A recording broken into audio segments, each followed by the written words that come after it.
Greetings, Excellencies, distinguished panelists, dear participants, and friends. My name is Takashi Izutsu, participating from the University of Tokyo, Japan. First of all, I would like to deeply thank UNITAR, especially ASG Mr. Seth, and head of this important initiative, Estrasia, for their extraordinary leadership and letting me part of this timely event to commemorate the UN Global Road Safety Week. Today, I would like to touch upon this issue from the perspective of diversity and inclusion with a special attention to the accessibility of persons with disabilities. I would like to start with a question. Do you know how much of the world's population live with disabilities? According to the UN system, 16% of the world's population, which is more than 1 billion people, live with disabilities. In other words, 1 out of 7 people live with disabilities globally. As indicated in the lower side in the middle, 46%, about half of persons aged 60 years and over, have disabilities, including those related to mobilities. So what I'm discussing today is not an issue of small amount of people, but a very important global and national priority. Actually, disability inclusion is set as a global development priority in the 2030 Agenda and its Sustainable Development Goals, SDGs 2. Though disability is relevant to all the goals, 5 goals and 7 targets specifically mention disability. In particular, Goal 10 on reducing inequality include a target on empowerment and promotion of inclusion of persons with disabilities. Goal 11 is about sustainable cities and communities, and there are targets on safe and accessible transport systems and inclusive and accessible public spaces for all, including persons with disabilities. Therefore, safe and accessible road and inclusive transport system for persons with disabilities is a key global priority included in the 2030 Agenda and SDGs. On top of it, as we all know, the principle of the 2030 Agenda is to leave no one behind. In addition to SDGs, we have a very strong international normative framework, which is legally binding. That is the Convention on the Rights of Persons with Disabilities, CRPD, adopted in 2006 at the UN General Assembly. It has now 186 parties, meaning most of countries among 193 UN member states has already ratified it. Since this is a convention, it becomes legally binding among those governments that ratifies it. In other words, it has become a legal obligation for the government to comply with the articles stipulated in the convention. And actually, the convention includes specific articles related to inclusive roads and transportation. For example, the Article 9 on accessibility states, state parties shall ensure to persons with disabilities access to the physical environment, to transportation, including buildings, roads, transportation, and other indoor and outdoor facilities. Some of us might not be familiar with the term persons with disabilities. Before, we used many different terms, but now we use persons with disabilities based on the discussions we had among member states and civil society organizations, including organizations of persons with disabilities, in the process of developing the convention. The term represents the diversity of persons with disabilities and respect for difference and acceptance of persons with disability as part of human diversity and humanity. The convention states persons with disabilities include those who have long-term physical, mental, intellectual, or sensory impairments, which in interaction with various barriers may hinder their full and effective participation in society. Through this article, the convention has wisely transformed the concept of disability with recognizing that what we need to address is social barriers. In other words, what we need to do is not to force changes in persons with disabilities, but to change the society through removing social barriers. We call this concept the social model. Long ago, There were times disability was perceived as a charity or medical issue, but the convention is based on the human rights approach and changed the concept of disability. Taking a wheelchair user as an example, if there is a stairway without a slope or an elevator, the stairway can be a social barrier which hampers him or her to go upstairs. But if there is a slope or an elevator, there will be no social barrier and there will be no disability. This can be applied to various differences and diversity in our world: ethnicity, nationality, gender identity, and sexual orientation, age, and beyond. Therefore, the social model is important to be widely known by all beyond the disability community so that we all can start addressing social barriers and realize a truly inclusive world. When we say social barriers, it includes environmental barriers, such as physical obstacles in the natural or built environment that prevent access and affect opportunities for participation, and inaccessible communication systems, such as lack of access to information. Institutional barriers, such as rules, laws, policies, or practices that discriminate against marginalized populations. And attitudinal barriers, which is negative attitude that might be rooted in cultural beliefs, hatred, unequal distribution of power, discrimination, prejudice, ignorance, stigma, and bias, among others. Now, I would like to introduce some of the efforts to improve road accessibility and safety in Japan. I'm showing a photo of accessible blocks to guide persons with visual conditions. In Japan, straight 4 lines indicate go straight and dots indicate caution. This is an example of accessible blocks to guide to stairways to ensure road safety. This is another example, an entrance to a train station in Tokyo. We can see the accessible blocks leading to ticket machines, the information booths, and the entrance to the station. Now I'm showing a before and after comparison of a sidewalk.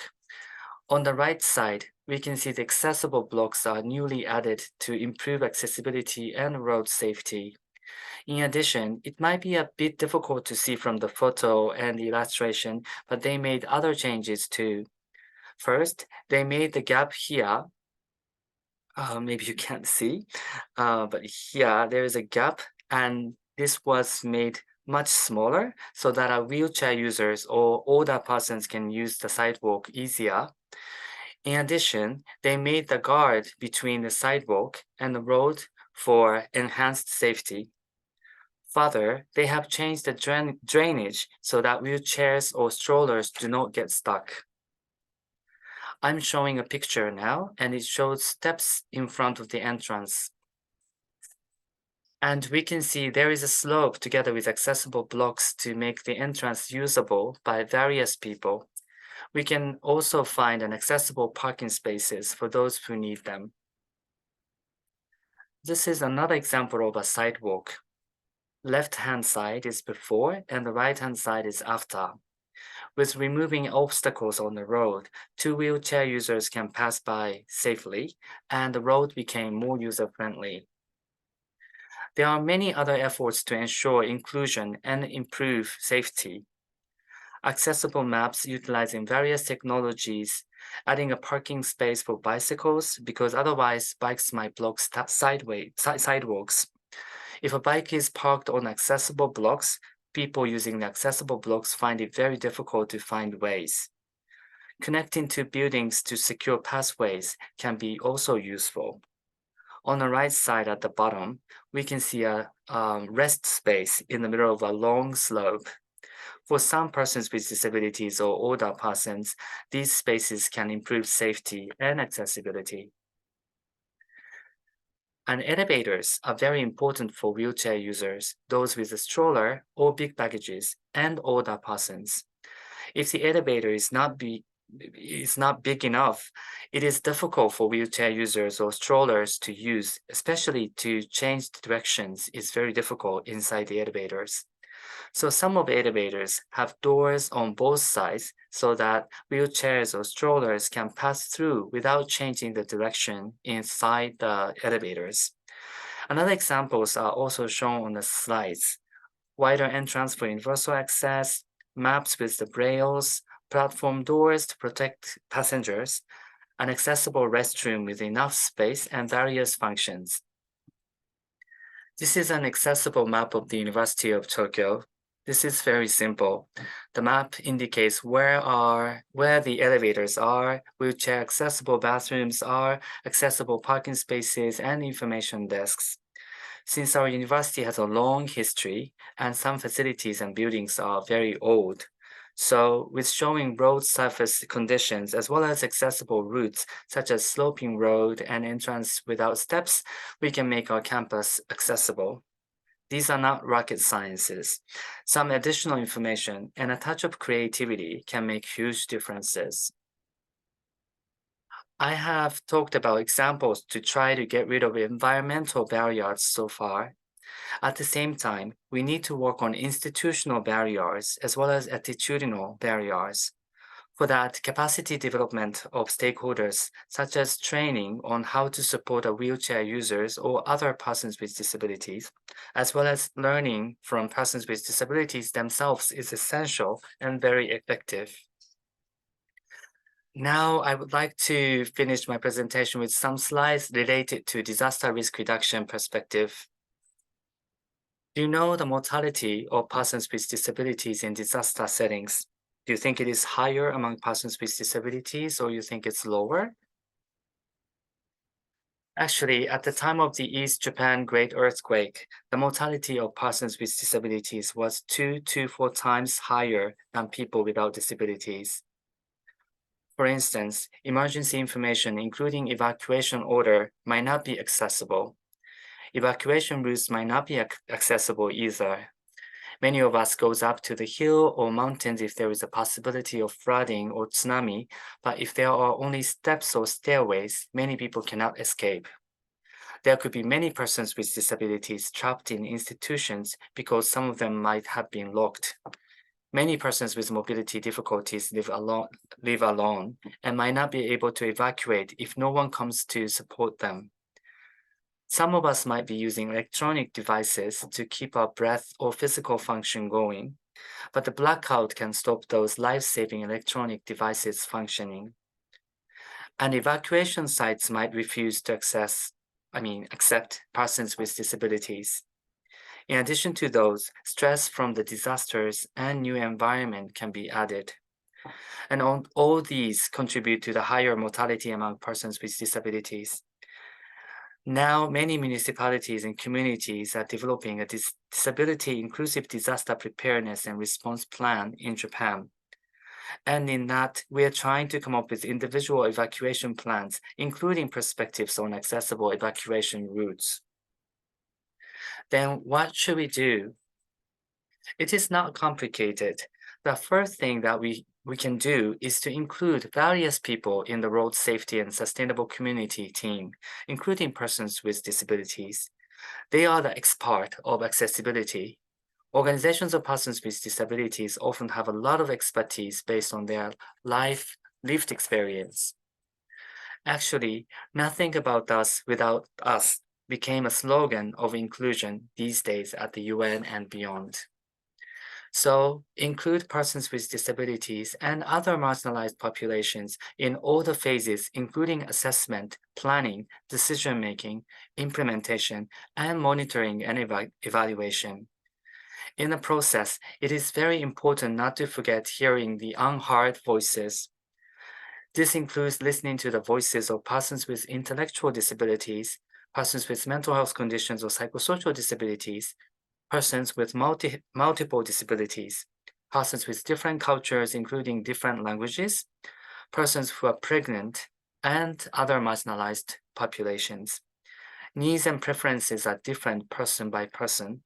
If we can remove environmental, institutional, and attitudinal barriers, roads and the community get more and more accessible, inclusive, and safe place to live. I would like to end my presentation with briefly touching upon the Interagency Study Committee ISC guidelines on inclusion of persons with disabilities in humanitarian action, which was published in 2019. These are the first humanitarian guidelines developed with and by persons with disabilities and their representative organizations, together with other humanitarian stakeholders. The guidelines recommends a twin-track approach that combines one, inclusive mainstream program with two, targeted interventions for persons with disabilities. This means, first, we need to mainstream a perspective and concrete measures related to diversity and inclusion in every aspect of road and community safety. And at the same time, we need to take special measures to promote and protect safety and dignity of marginalized populations. And the guidelines discuss four must-do actions. 1. Promote meaningful participation. 2. Remove barriers. As I mentioned, there are three different types of barriers: environmental barriers, institutional barriers, and attitudinal barriers. And 3. Empowerment. And 4. Disaggregate data for monitoring inclusion. With these, we can realize sustainable, safe, and inclusive roads, infrastructure, and resilient community. I hope we can work together for realizing them. Thank you very much.